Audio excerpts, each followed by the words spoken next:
I'm Ivonne Hammoud, registered social worker and owner of New Moon Counseling, but out of the office, I'm a mom, wife, daughter, sister, and friend. Join me each week as I sit with a special guest to discuss everyday things that impact our mental health. We'll be chatting about everything from mental health and relationships to media and current events, as well as personal experiences and reflections, all in the hopes of normalizing our humanness and helping you see that you're not alone. This is Outside the Therapy Room.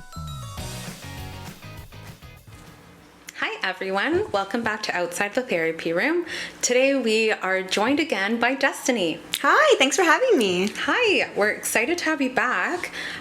Today our topic is boundaries, and I thought maybe we would start off with just like a general definition of what boundaries are.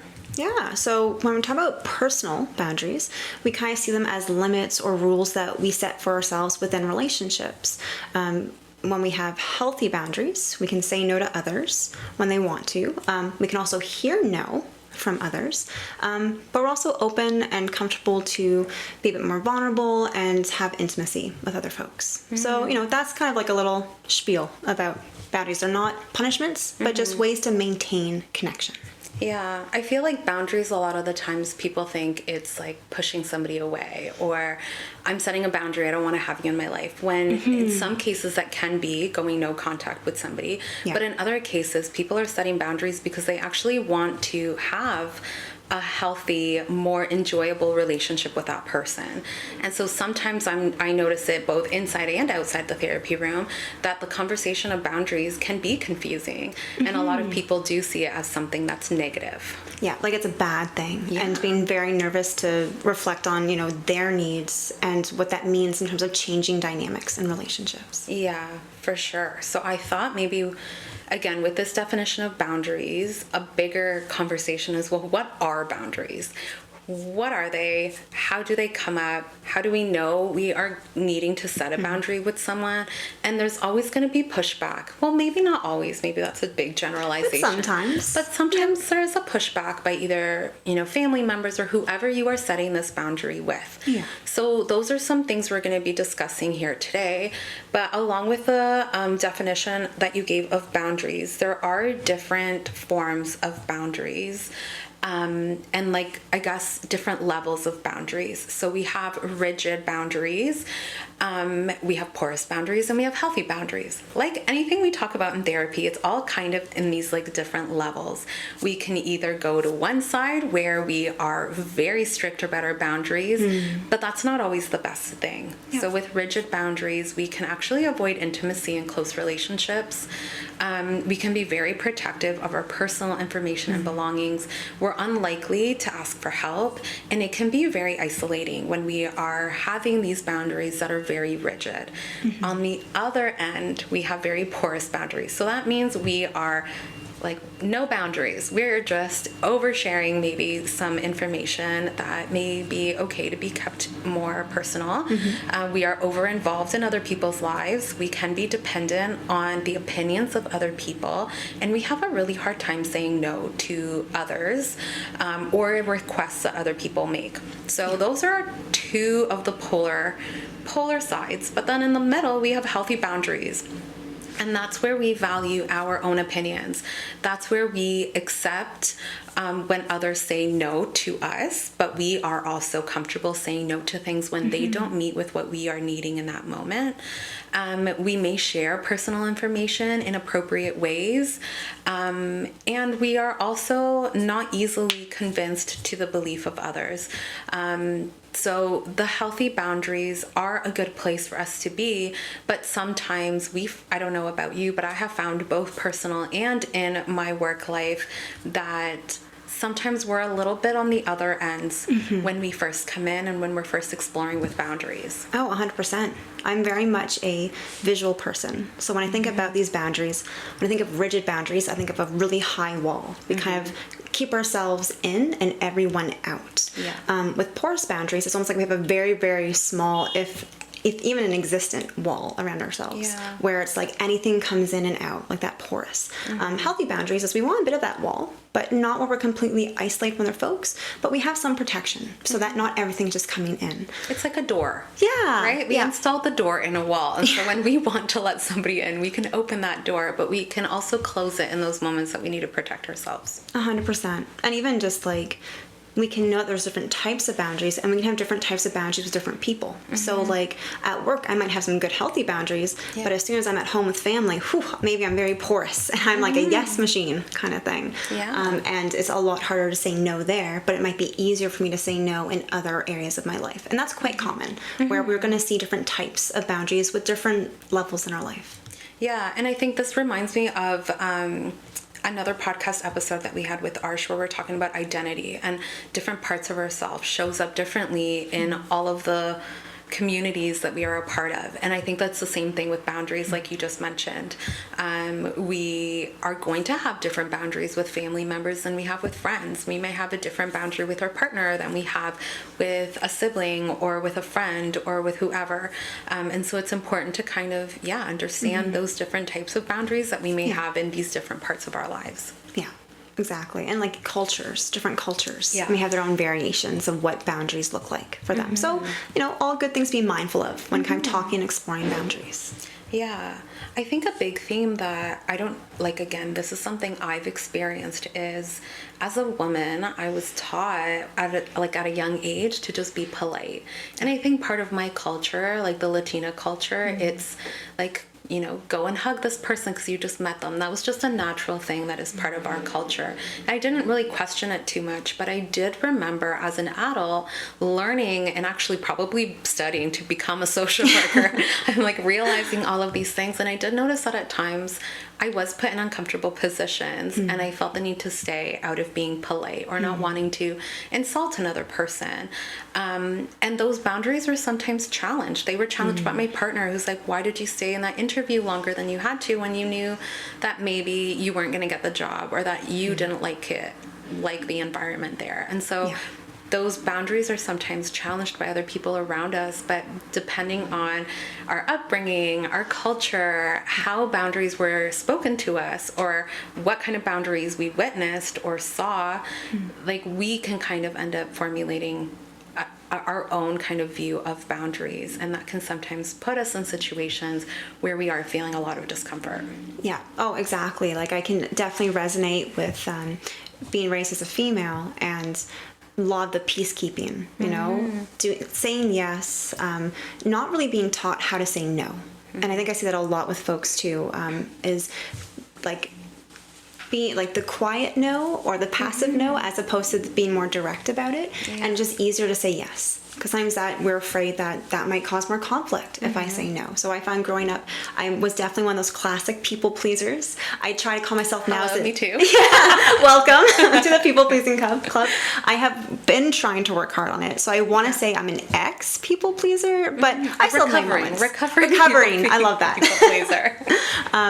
And trying to learn and manage it. And even with knowing some of these skills and some of these tools, there's still moments where it's hard. And trying to navigate it, and knowing how upbringing, if we have years instilled in us of ways to interact and respond, it does take time to really learn these skills and to have them become a bit more natural and easy to follow on. So it's still have moments with people pleasing, but I like that, something I'm working way more on myself. Yeah. And me too. I feel like, there can be a lot of that reflection that comes afterwards, where we are looking into our history and what brought us, and questioning, and like gently, like curiosity about why it may be difficult for us to set certain boundaries now.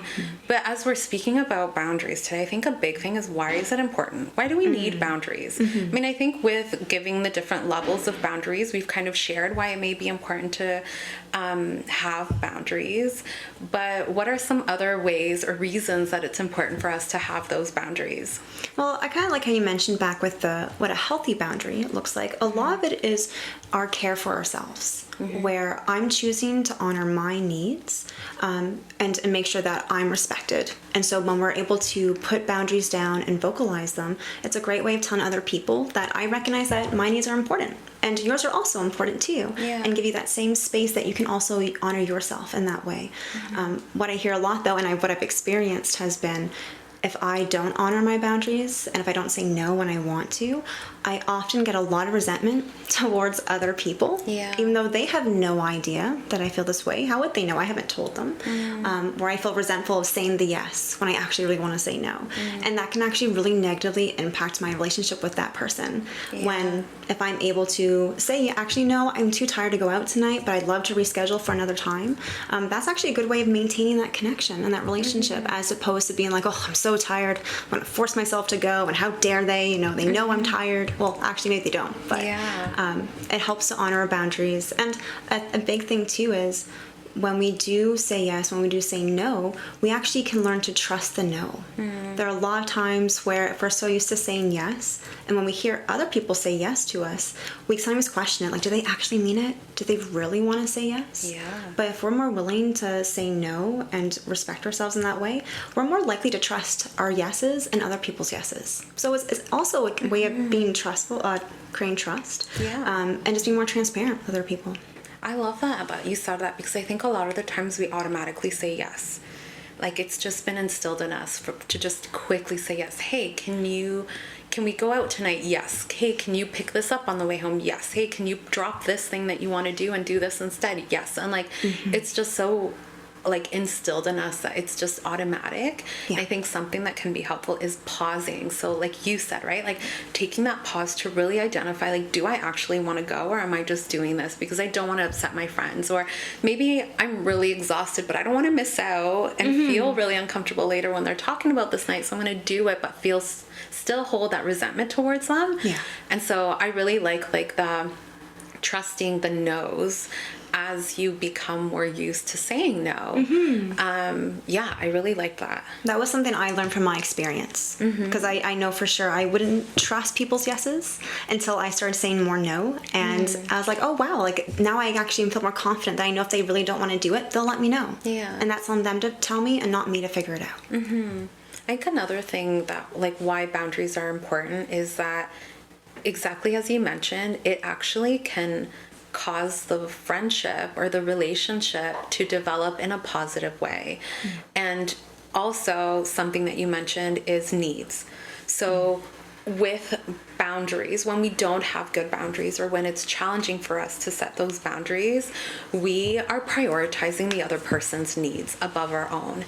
And it does build resentment or annoyance, or we feel drained in those environments because we genuinely don't need or want to be there. We're just doing it to appease the other person or to please them in some way.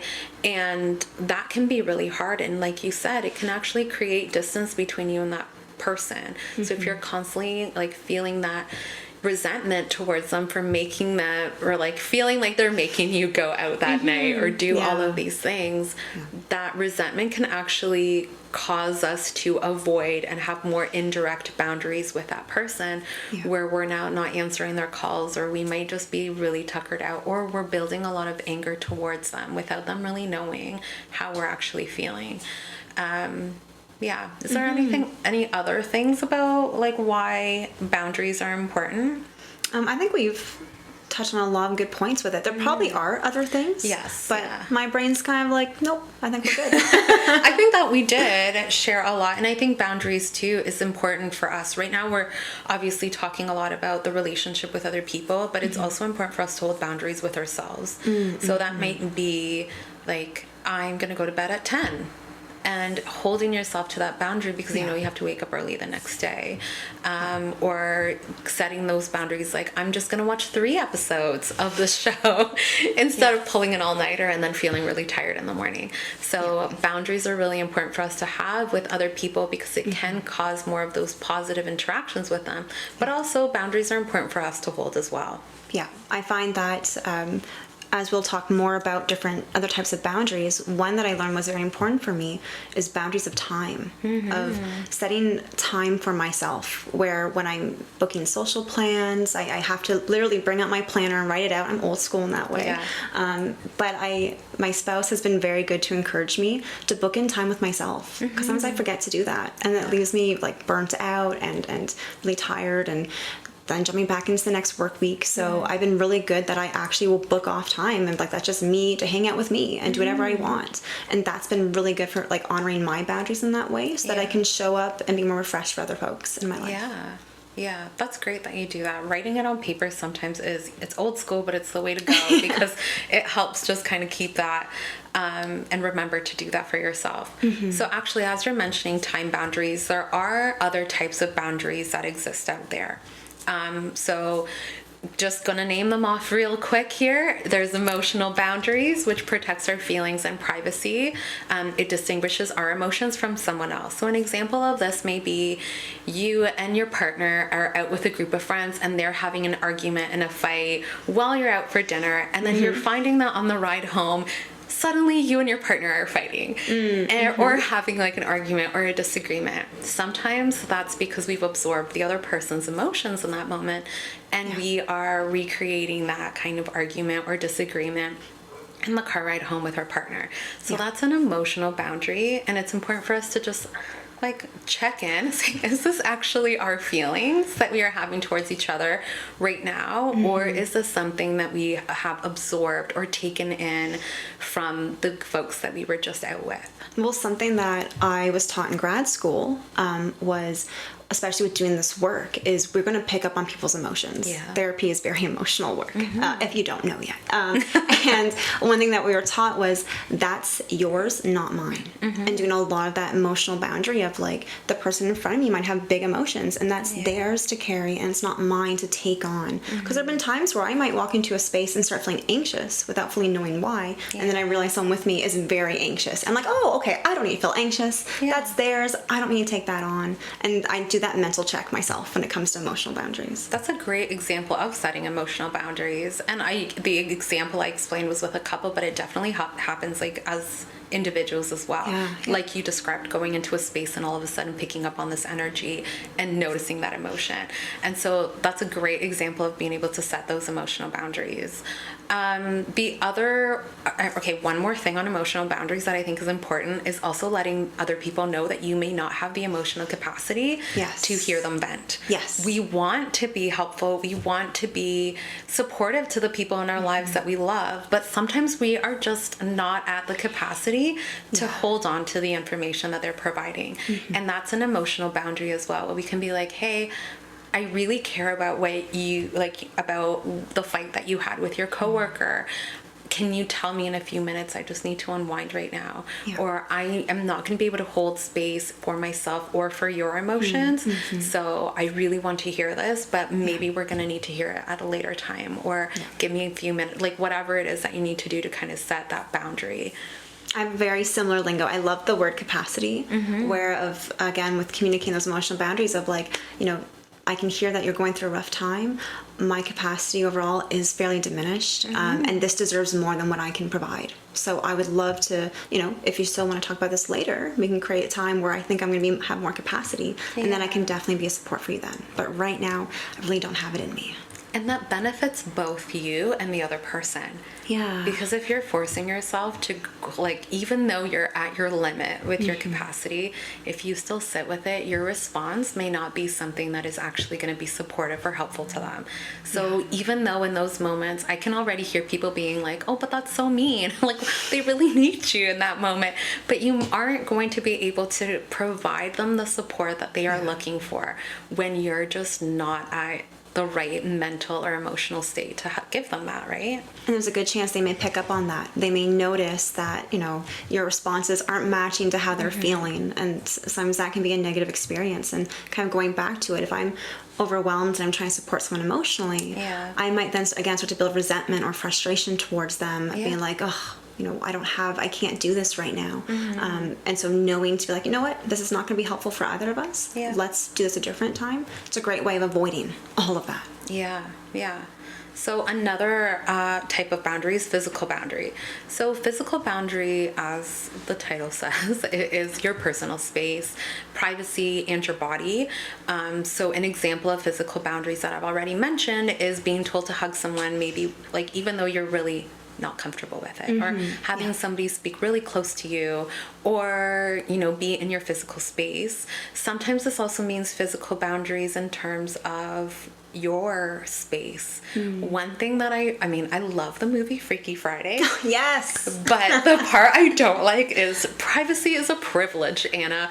And that is a personal boundary. That room is Anna saves Anna. It's I been too don't long. remember. They're doing a remake. We'll find out again We'll soon. find out again soon. But Lindsay Lohan's character, that is her safe space. That is her room. She's a teenage girl. She needs her privacy. And they remove her door, right? Yes, they remove her door and she hides it somewhere. But that is a physical boundary. So, you know, being respectful of someone's physical boundary, maybe knocking on their door before you come in. Yeah. It may be being aware of personal space and their comfort level.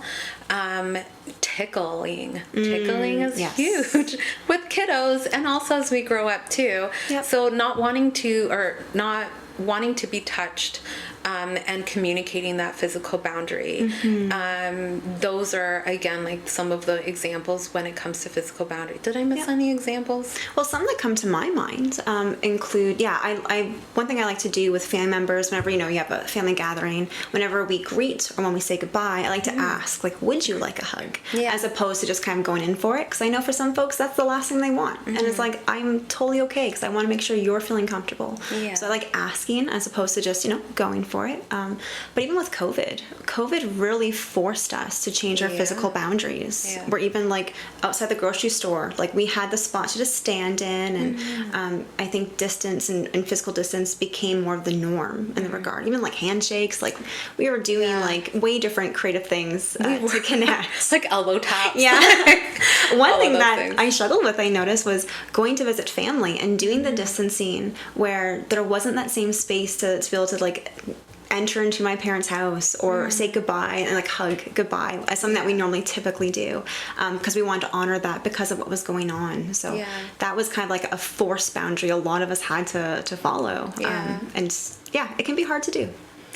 With the topic of COVID, and we're jumping to a little side convo, I think that also brought up a lot of conversations on boundaries because people were at different levels with how they were going about keeping their family or themselves safe during COVID. So like asking people to mask when they're coming over, that is a boundary we're setting. And so even though there was still some discomfort with it, I think we were, because there was like an actual reason, like I don't want to catch COVID, I have a baby in the house, like I don't want to, like there's elderly people that are living with me, I can't have this be a potential risk. There was I want to say maybe a little bit more of an ease with setting some of those boundaries with COVID. Maybe ease is the wrong word because I'm sure it was still difficult and people had different opinions, but I just wanted to add that in there as you brought up COVID. It makes me think too of kind of touching into this, asking for sick days. Where I know for a lot of folks, honoring ourselves, like if I'm sick, still pushing myself to get into work or pushing myself to get a lot of stuff done. I think COVID was helpful for us to honor, like if I'm sick, you don't come in. If I'm sick, you take the time off. And I think for a lot of folks, that was a really good way of asserting our boundaries, or it made it easier to feel heard. Where I know I can say, you know, we're living in a time now where it's easier to say that I'm sick and take time off as opposed to you should push yourself and still like, you know, get the work done. And that's also an example of a physical boundary. It's like physically I'm not feeling good. I'm not going and for the other person to also have that physical boundary saying like, stay home. Don't want to get sick. Please. Just don't be around me right now until you feel better. So I think that that's also a really great example of that physical boundary. There's also mental boundaries. Mental boundaries are thoughts, beliefs, values, opinions.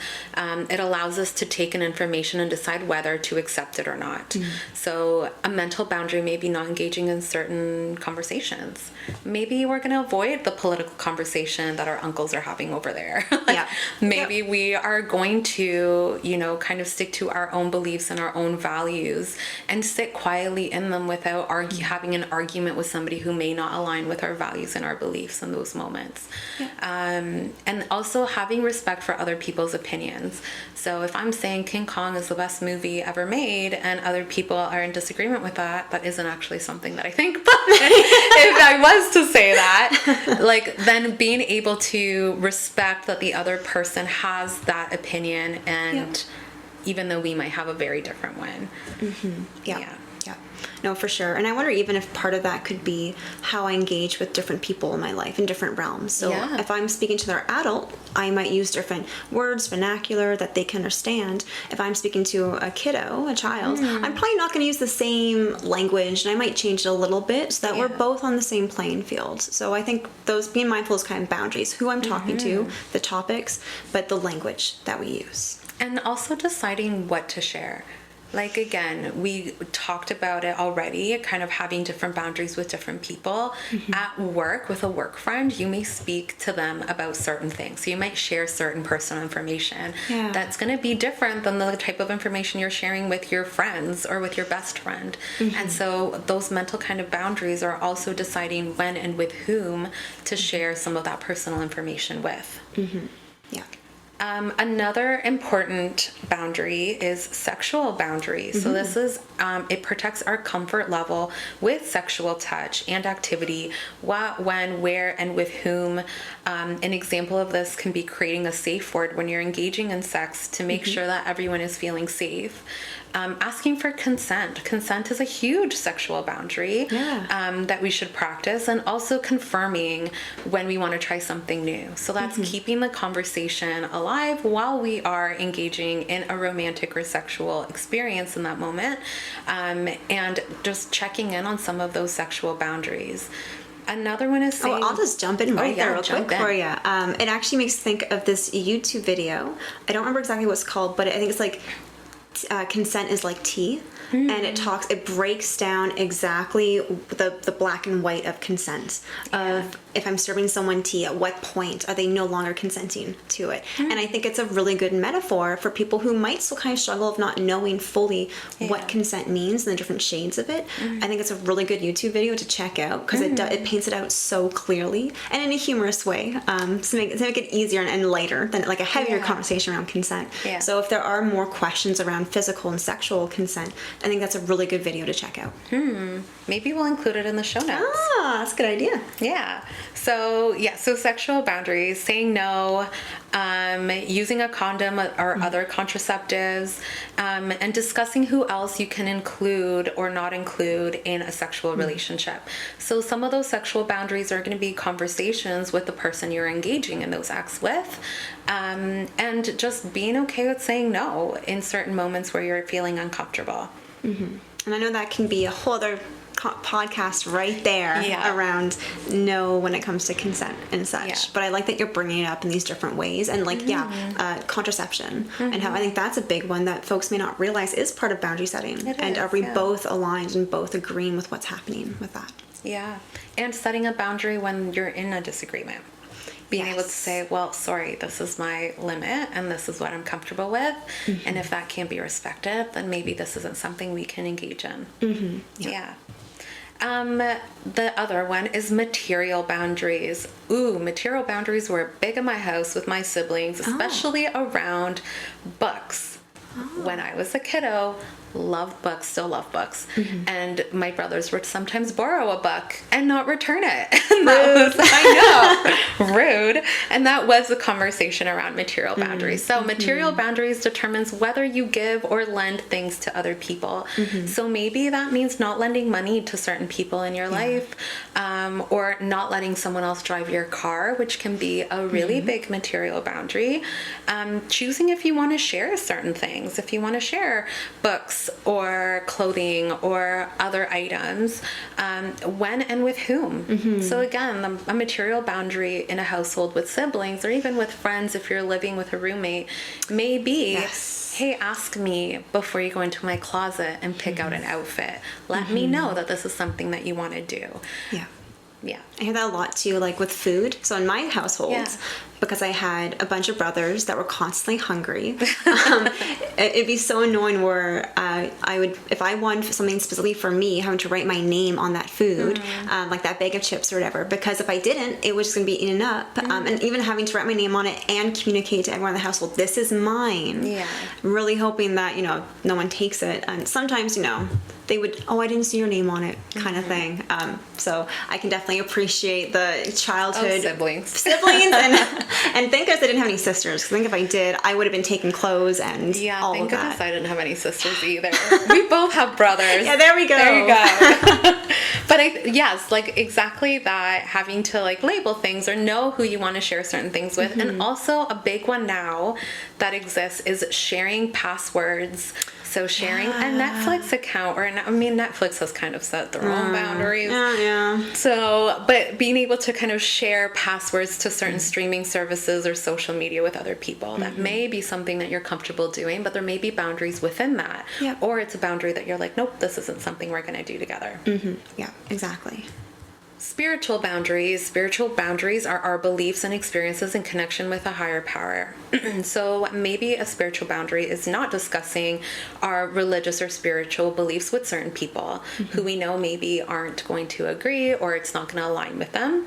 And following our own religious traditions that we believe in, traditions that feel close to us, not letting other people convince us to believe in what they want to believe in. And so again, we're holding that boundary in believing what we are choosing to believe in that moment. I think it helps that we live in a country that provides a lot of space for us to have different values and beliefs and pursue spiritually what makes sense for us. And I think that makes it easier, hopefully, to have those boundaries honored here. Yeah. And then the last one that you've already mentioned is time boundaries. So how much time you spend with someone doing something or time at work. I think a big example of time boundary for me is also how long am I going to wait? Right? Yes. Like how long am I going to wait here for a friend to show up? I may give them 15 minutes, I may give them 30 minutes, but I might not wait an hour for them to show up. Another one too may be arriving on time. So being respectful or communicating to other people who you're inviting to an event to say like, can you guys please get here around this time? And having that boundary to let them know, like if you don't show up after this time, like unfortunately, if it's like a planned event or if there is time within it, then there may be a natural consequence that already comes with that. Yeah.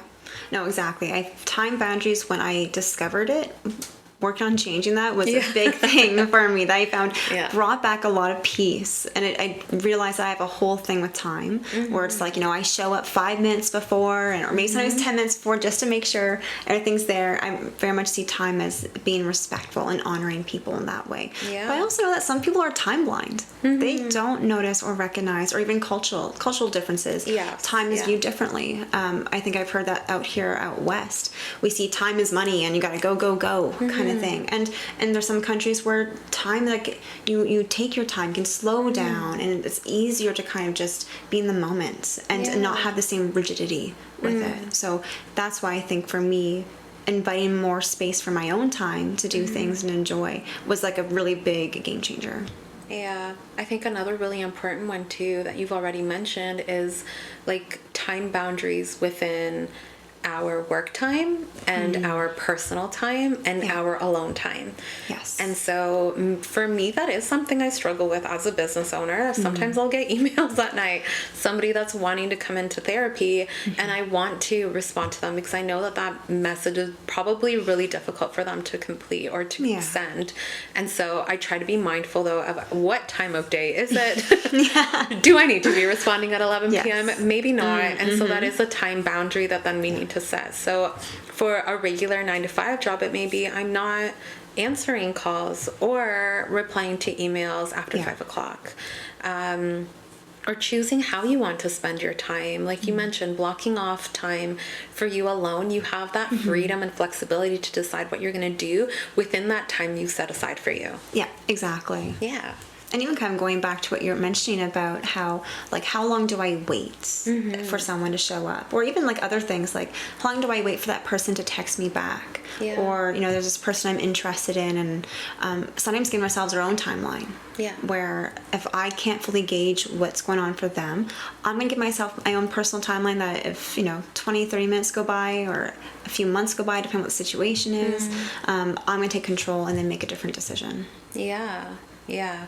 So I guess now that we've described all of the different types of boundaries, maybe we can go into how we identify the need for boundaries. So we did ask some questions on social media, and we got amazing questions come back to us. And I think this was one of the questions was, well, how do I even set boundaries? How do I know I need to set a boundary with someone or in a situation? Maybe I was never taught how to set boundaries within my family, and now I'm trying to figure this out as an adult. And so how do we identify our boundaries? So a good way to do that is paying more attention to our physical and emotional cues. So if, someone shows up 10 minutes late, the whole 10 minutes that they're late, am I sitting there stewing, getting more irritated, annoyed? Those can be good identifiers that, hey, there's something going on here. Maybe there's something I value. Maybe I value more of people showing up on time, and the longer that I'm waiting without knowing why, the more uncomfortable I get. So paying more attention to those cues can help us learn more about what we value and what we want to honor in that way. And being aware of our thoughts. Because in that example that you just shared, my thought may be, these people are disrespecting me. They're doing this on purpose. They're making me wait. They think that my time is I have all the time in the world to wait for them, right? That's where our belief and our thought can go into. And that can create a lot of feelings towards those other people. We've already talked about resentment, but we can feel annoyed, we can feel upset, and then we might try to gain quote unquote revenge by then being late next time for them for one of their activities, right? So I think it is definitely being aware of the physical, the emotions that you're experiencing, but also how your thoughts are. What are you thinking in those moments? Are you feeling disrespected? Are you saying to yourself in your mind, this was something they're doing on purpose? Because that's going to change that, how we feel in that moment and what our response is going to be afterwards. Yeah, and we can engage in this passive, unspoken interaction that doesn't serve anyone. So being able to pay more attention, be more mindful. The physical, the emotional, and the mental. What's going on for us in these moments that maybe we're noticing some of those things. I think a big one I share both in the office and outside of the office is paying attention to certain emotions. If we're feeling irritable, if we're feeling resentful, if we're feeling drained, if we're anxious, if we're feeling frustrated, those can be emotional cues that are hey, maybe a boundary is being violated, or maybe there isn't a boundary, but we need to set one. And so some of those emotions, when we're feeling them, can really give us that cue of, okay, I need to rethink this, and maybe I need to set a boundary. I think an example of that is feeling anxious on your way to an event that maybe you didn't really want to go to, but you're going to it because you're people pleasing, or because you feel like you're being forced to go. And then, or maybe it's feeling drained in a certain environment because you don't actually want to be there. You don't have capacity to be there. And you're finding that you're just feeling really drained in that moment. That may be, again, a little cue to check in on and reflect on later to say, I was feeling this way. Maybe there's a boundary here that I need to set in the future. Something needs to change, especially if it's a repeated pattern that you notice this happens every time someone calls you past 8 o'clock at night, and you're like, oh man, here we go again. Those can be good indicators that, maybe there's something here that needs to be looked at and create some change. I love the phone call thing that you just mentioned, because it's even looking at who the person is that's calling you. Instantly you might find oh my god, this person is calling me. And it could be because, like you've mentioned, with patterns, it may be that that person always calls you to vent about something, and you're having to listen to them complain or vent, or just share this information when maybe you don't have the capacity to. So looking at that person on your caller ID already dreading the call, well then maybe that's a good indicator that you shouldn't answer the call. Maybe let it go to voicemail. Maybe put D&D on there kind of thing. Once we hit a certain time of day. And even if it's someone that it's someone that you do care about and they're calling and you're pretty confident that things are going okay with them, and we're already kind of feeling I don't know if I want to answer the phone kind of thing, which that answering the phone itself can be kind of spooky, but Yeah. looking more at the boundaries, kind of recognize, oh man, maybe in the evenings I'm just overall more depleted. Yeah. Whereas I do enjoy talking to these people, but once I hit a certain part of my day or what's after a really busy day, that's where I notice, maybe I need to really change what I do because I'm noticing that my capacity is limited. Yeah.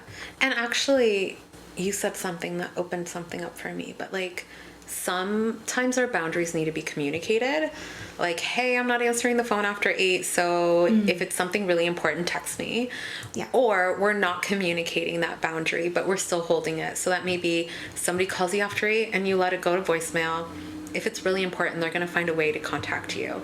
And so I think that that's also important to identify, is that some of your boundaries it's going to be beneficial for you to communicate them, and other times we just set boundaries more indirectly. Yeah. And so kind of continuing with what you're saying about how to communicate our boundaries. I think that's a big one people struggle with. So we can see already there's flexibility where there are some that it's really good to be more overtly direct and be more transparent, which I know for a lot of folks, that is the hard, scary parts of how do I assertively communicate my needs, especially if I don't know how it's going to go, or this fear that I'm going to offend someone, or just feeling plain crappy afterwards. And so I don't know about you, Ivonne, but I have a few things I find helpful for me when it comes to communicating boundaries. Let's hear them. So one thing I find, if I want to plan a conversation with someone, like if I notice this one friend keeps calling me after like 9 o'clock at night, every night, I might have to have a sit-down conversation with them. So part of it is there's an acronym called HALT that we want to sometimes utilize. If I'm hungry, angry, lonely, or tired, maybe now is not the time to have a conversation. Because me and the other person may not have the capacity to engage meaningfully. So part of it can be, I know it sounds backwards, but when we're both doing well, when we're both calm, sometimes that's a good time to share our boundaries and talk about it, because then we both have the capacity to engage more meaningfully and less likely to, be in the heat of the moment responding and not hearing clearly. And we're in the right space where our emotions are a little bit more neutral.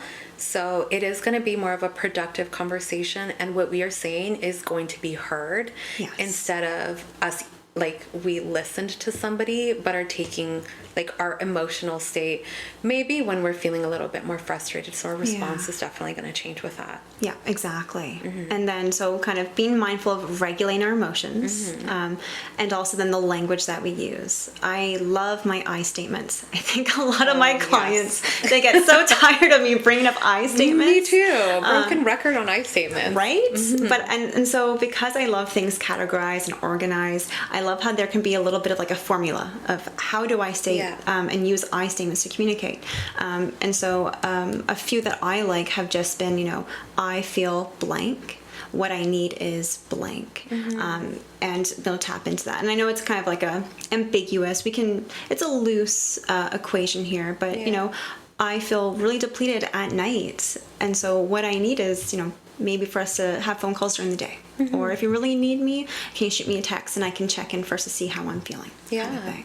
Yeah, that's a great one. And I think like the I feel when, we want to be mindful of like, I feel upset when we want to try to avoid you because then the other person may be triggered by hearing that and jump up with defensiveness, which isn't really what we are needing in that conversation. And so being able to say like, I feel depleted at the end of the night when I get calls at 9, that may be really difficult for me. And so give like other things that you will appreciate. So send me a text. Let's have a deep conversation in the morning or when I have more of that capacity. Yeah. So I love those I statements. And yes, like our clients are probably so tired of us in our I statements, but they can be really, really helpful to have some of these challenging conversations. And even, I know it can be hard to go from saying yes all the time to saying no. And that can be a big leap to take. So sometimes slowing it down, where if we're so used to saying yes, can we slow it down to, let me think about that? Or, give me some time, I'm going to think about it and let you know, as opposed to the immediate yes. Sometimes that can give us more space so that we don't automatically go into the yes mode, but it gives us a chance to actually reflect. Do I really want to do this? Who am I doing this for? Is it for me or is it for this person? And once I feel like I have a good answer, then I can figure out how I want to communicate my next steps. Yeah, that one was one that I really needed to learn, because I would become very anxious in certain moments where something was asked of me. And I would just quickly, not only to please the other person, but more so to just get over that conversation. Yeah. I'd be like, yeah, sure, no problem. And later I was like, well, why? I didn't have to say yes in that moment. Like, and I think that this too was a conversation with like my partner where he's like, you can just tell them you need a couple days to think about it. Yeah. And I was like, I can. I'm like, that's allowed. What? And I was like, babe, you're a therapist now? Like, what's happening? But I think like that was really something I needed to pick up, and I needed to give myself permission to say, I'm giving myself some time to think about this big decision. I think it was something around the business, but it was like, I need a little bit of time to think about this before I can feel confident about my yes. And giving yourself permission to take that space and to take that time, or to say that you need time, is really important. And then you can actually, because I was doing it because I was feeling really anxious in the moment. So when I said that, hung up the phone in a more regulated state, I was able to tap into my more logical part of my brain to be like, is this actually something that I'm needing? Does this make sense for me right now? So we are able to access the other parts of our brain and our decision making when we are able to give ourselves that time. And that can help us learn more what our values and boundaries are. Yeah. Like if I choose to give myself permission, I love that, give myself permission to slow down and not give the yes right away, that can help us learn more about what is that we need, what we value. And again, look for that pattern. If I'm noticing every time that this person asked me to work past 6 o'clock and I'm realizing, you know what, I really don't like this, then that can help it make it easier to then go back and have a conversation around setting a boundary there. Yeah, that's a great one.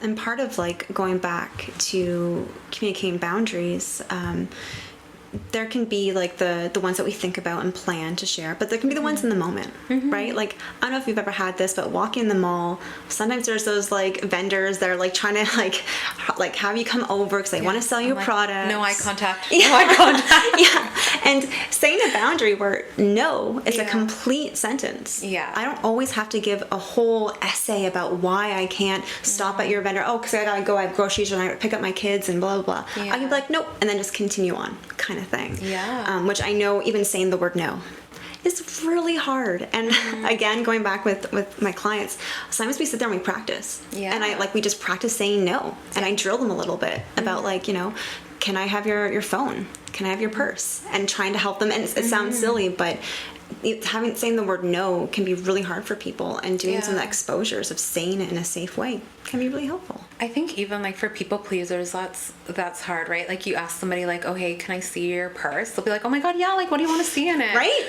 But then afterwards you'll be like, but why? Like I have stuff in there that I don't need you to see. Material boundaries. Like there are things in here that I don't want you to look at. Like why do you feel the need to have it? But that's usually something that can come up after, or we can sit through the discomfort of having somebody look through our phone or look through our purse or bag instead of just communicating like, no, that's mine. Like, do you want to tell me what you want to see? And maybe I might be willing to pull out that thing, but I don't need you rummaging around my purse right now.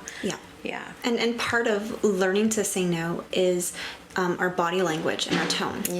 Where when we are first starting to honor our boundaries and say no, I see a lot of like, you know, we're looking down, we're kind of like slumped over, and we're kind of quiet, and almost like we say in a question mark, like no.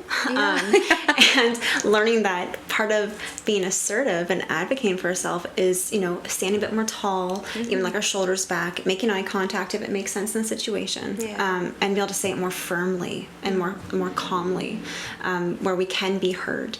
Being able to speak more confidently and assertively like that helps us to show that we mean it and that we deserve to not have this be, you know, pushed back against, which I know that happens.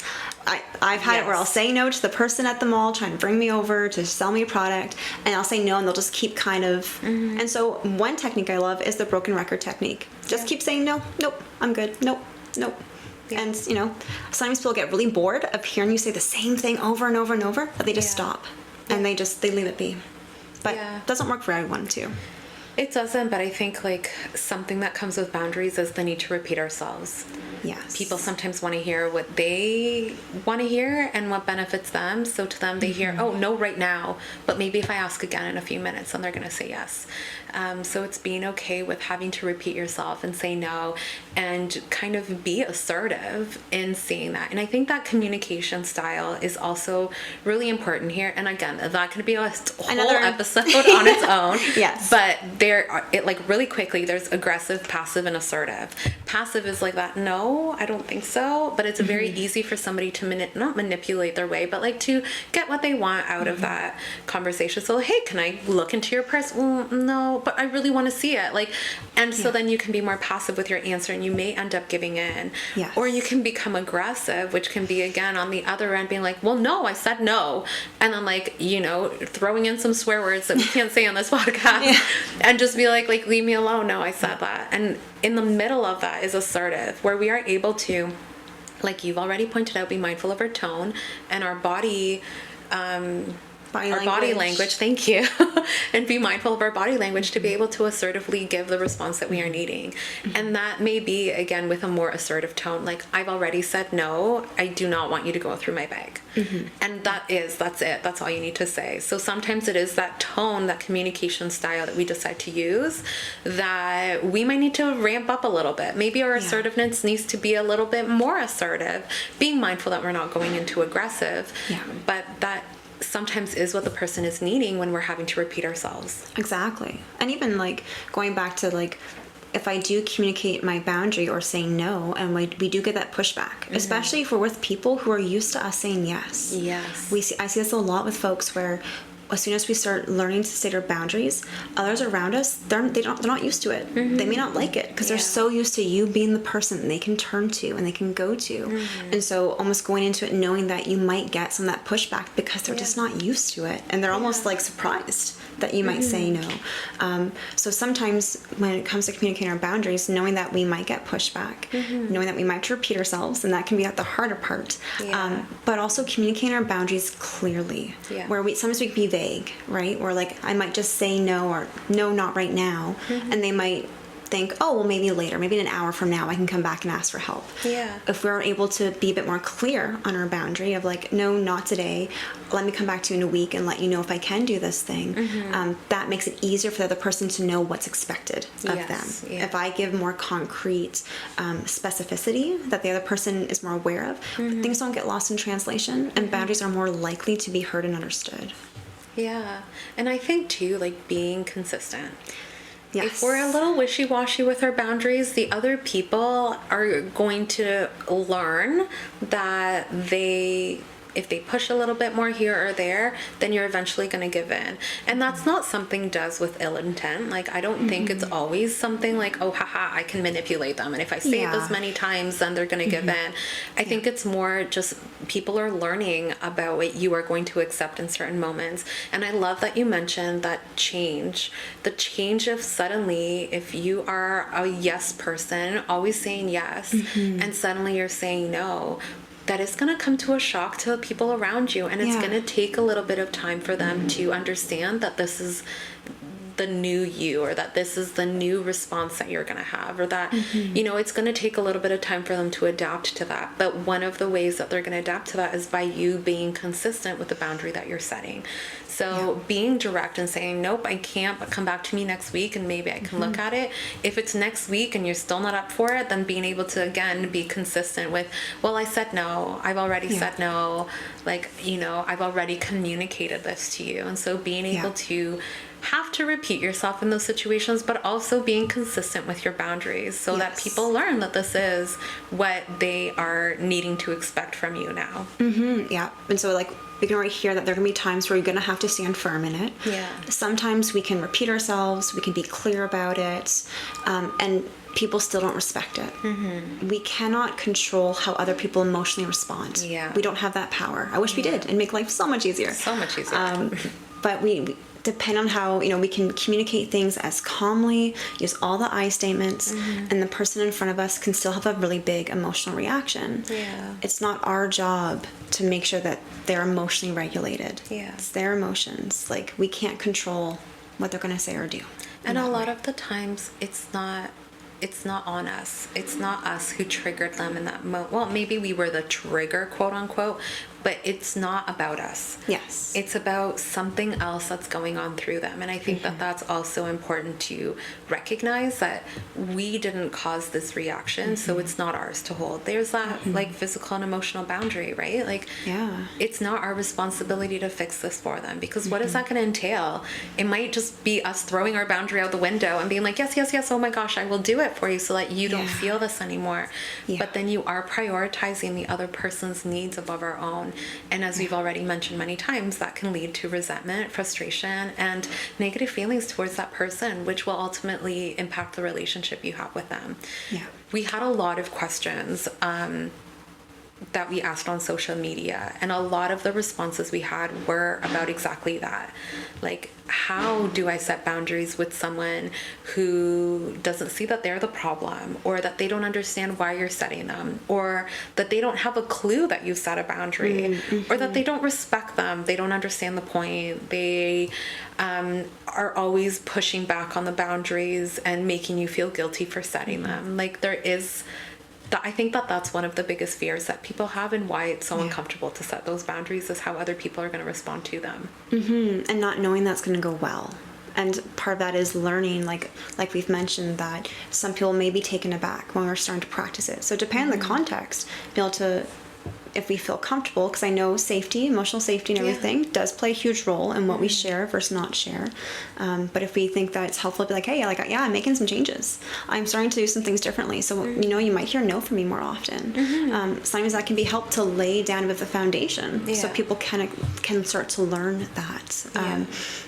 But I also know that sometimes we get to a point where a consequence has to be created here to help show the seriousness of something. So, like, for example, if I, let my friend borrow some money from me, and I've asked for it back, and it's been weeks and months and they still haven't returned it, and they want to keep hanging out and keep doing things, I might have to be like, okay, like, I do need that $20 back. And if I don't get that back within X, Y, and Z, I don't feel comfortable going out for dinner with you for the next little bit, because I would like that back. And it's... there's one social influencer that I like that's like, here they met the consequences of their actions kind of thing. And it's hard, but it's, for some people, that is more how they learn. And we've talked about this many times in other podcasts too, where sometimes we need to sit through the discomfort of having that conversation, because that discomfort may be shorter term than the discomfort of having to attend all of these dinners and seeing them spend money in other areas, and like build up that resentment and the annoyance and all of those feelings. And sitting with that discomfort is more long term, right? So like a little bit of the discomfort for a moment, and then the relationship may be completely fine afterwards, is going to be a better outcome than sitting with discomfort for a lot longer. And none of us like to feel uncomfortable. I mean, that's why we are talking about this. Boundaries can definitely be an uncomfortable thing to set. And I think, again, a lot of the questions that were asked may be with our own family. And as we've already mentioned before, within our own family, if we are always the yes person within our family, if people always know that they can come to us no problem, and we start setting these boundaries to prioritize ourselves and our mental health, that's new. We need to also hold space for the other people and saying, like, I'm behaving in a different way than my family's used to. There's going to be pushback, so I can expect that from my family and plan, right? Like you said, have those conversations. Hey, family, to benefit my mental health, I'm gonna maybe start having to say no, or to take myself out of certain situations or gatherings. And it's not because I don't love you, it's because I'm needing to take care of myself right now. Other times, some of this family may be with our in-law family, and having to set some of those boundaries, which it brings a different layer of challenge, I think, because it's not our direct family. We didn't grow up with them. It can be hard to then instill a boundary, and we're also wanting to keep the peace within our family for the sake of our partner or our children and the connections they have to their grandparents or aunts, uncles, whoever. And so setting those boundaries with extended family, like in-laws, can be quite challenging. And in those situations, I would say, like, obviously, like, that can be a whole conversation. It can be its own podcast. Another podcast. But it is like, where do you and your partner sit with this boundary? If you are both in agreement with this boundary, then who is the best to communicate that boundary with that family? Yeah. A lot of the times it's a member of that family. So I might set a boundary that me and my partner have discussed, and I might be the one that communicates that with my family, and he may be the one that communicates that with his family if there is a boundary that we need to set. Yeah, and I love like this idea of drawing upon other people to help us when it comes to boundary setting or enforcing, because especially when we first start off, it can be kind of hard to do. Yeah. So different creative ways where, like, even creating a script. If I'm going to state some boundaries with someone, do I want to physically have things written in front of me to help make it easier to share it? Do I want to have that support person with me as I say some things? Do I want to collaborate and have someone else help speak it for me? Yeah. Those can be really helpful ways to make it easier to share them. Yeah.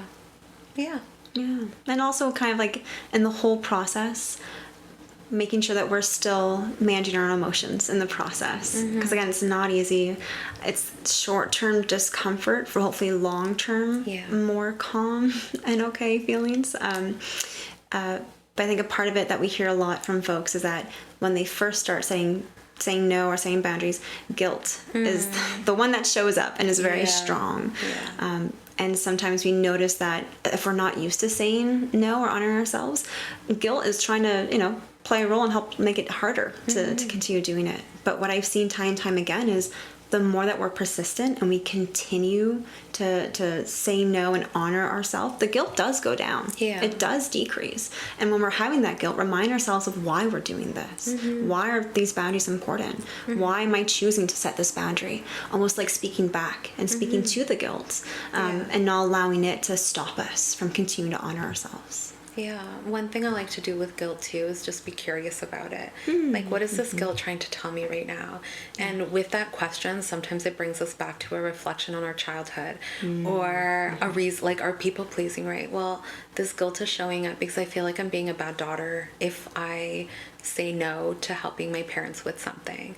When in reality, it's not that you're not a good daughter, it's that now you're not able to fully be focused in on what your parents are needing in this moment because you're having to drop kids off at this place or you're having to have these different responsibilities. So it's not that you're not a good daughter or child or whatever. It's just that you are still able to meet their need, but it's going to look a little bit different now. There are those boundaries that are going to be in place. So sometimes I like to do like a quick check-in with my guilt to be like, hi, why are you here? What are you trying to tell me? Exactly. Yes. And be curious in that too. Yeah, because guilt can let us know what values that we feel like we're not honoring. Yeah. What do we feel like we're doing that's not sitting right with what our internal compass is trying to tell us? And sometimes we can find that we can have this overgeneralization that saying no once means I'm a bad daughter, and learn to explore that. Like, does it really make me a bad daughter if I say no once? Or can I have a more balanced approach of viewing this? That maybe it means, being a daughter and someone that also takes care of themselves. If I choose to, say no at times where I'm not always putting other people in front of me. Yeah. And I think another, kind of to wrap up our conversation on boundaries is also sometimes setting those boundaries is going to allow us to be more present in the areas where we are needed. And so, like, when you brought up with the example of like taking care of parents or being a bad daughter, sometimes we do naturally fall into the role of being a caretaker. But if we're not setting certain boundaries, we're going to burn out, or we're not going to be able to care for the people we need to care about in the best way. And so it is about prioritizing our needs and like what it is that we should be giving to ourselves in those moments so that we're able to be more present in all of the other areas that we exist and all the other roles that we have. And that's why I'm coming back to like scheduling your time. You're scheduling that time so that you're able to set that boundary with yourself and with others so that you're able to be more present for clients at work, for your partner, for friends, for family, for all of these different areas that you're a part of and these different roles that you're in. Yeah, exactly. Again, these are just like limits to help us bring balance, I find, to our overall capacity. Yeah. And also like being mindful with how you view boundaries. Boundaries is not pushing away. It's not, distancing yourself fully. Again, not all boundaries are that. There are some that are. But for the most part, the boundaries that we talked about today is going to build hopefully a more healthy relationship between you and that person. And it can actually benefit that relationship. Yeah. Yeah. Any last thoughts on boundaries? Well, I think sometimes I've seen this a lot too online, are the misuse of boundaries. Yes. Where some people might use boundary talk as a way to purposely avoid, or sometimes even to engage in punishing someone else. And I hear this term like therapy speak, where people use words they learn in therapy almost as a way to help them assert more control or power in dynamics of, utilizing language that they hear and making them like a mental health expert. And I know boundaries has definitely been a word I've seen associated to like more of like this negative, using it to take more of that power and control. And so I think it's really good that we're mindful when we talk about boundaries, how people can misuse it as well. Yeah. Yeah. I mean, it's definitely been, therapy speak is it's happening a lot more often now. And it's great that people are engaging in therapy and that we are breaking the stigma in mental health. But at the same time, there are those misuses that happen. Yeah. And those can be really harmful because we are learning about boundaries being this healthy thing, but then it's being used to manipulate someone or to gain that power and control over somebody. And then that can make it really confusing for us to understand, like, well, this person's setting boundaries. This is healthy. This is okay. When in reality, it may be more harmful. Yeah. So it is just, again, being mindful of the use of boundaries. And like you mentioned, too, like just checking in, like, what is this boundary that I'm needing to set? Is it benefiting me, but also respecting the other person at the same time? Yeah. Or am I just focusing in on myself and disrespecting the other person in the meantime? Like, again, that middle place that we want to be in is where we are respecting our needs and the needs of the other person at the same time. Where, again, the more passive is we're respecting the other person's needs and then disrespecting our own. And aggressive, we're only focused on our needs and we're disrespecting the needs of other people. So I do think it is important just to, again, have like that little moment of check-in or reflection when it comes to those boundaries, and just being mindful to, like, going back to the beginning. Sometimes we use those boundaries as a form of protection, and they can be really rigid, and it can be isolating, and it can be lonely, and we are using these boundaries so we think we're doing it well. We're like, oh, we're being so healthy, I'm setting all these amazing boundaries, but really you're feeling lonely, you're disconnected yourself from other people, and then is that actually healthy for you? Is this actually what you are wanting? So yeah, just being mindful with boundaries. Yeah, I think I like how you tie that all back in together like that. Yeah, a little wrap up. Well, if you do have any more questions about boundaries, we do have a couple of handouts on our website at www.newmooncounseling.com. And there's so much information out there on boundaries. And yeah, I mean, I think there's definitely other topics we can dive in that are discussing boundaries in some way, that we've kind of shared a little tidbits here and there. But yeah. Thank you so much for this conversation, Destinee. Thanks for having me here. I really enjoyed it. And this is something I do really enjoy talking about. So there's definitely tangents we can go with boundaries. I know this is kind of more of like an intro to it, but there's definitely way more we can go with this. Yeah. Well, thank you so much for sharing your questions with us, and we will see you soon. Bye. Thank you. Bye.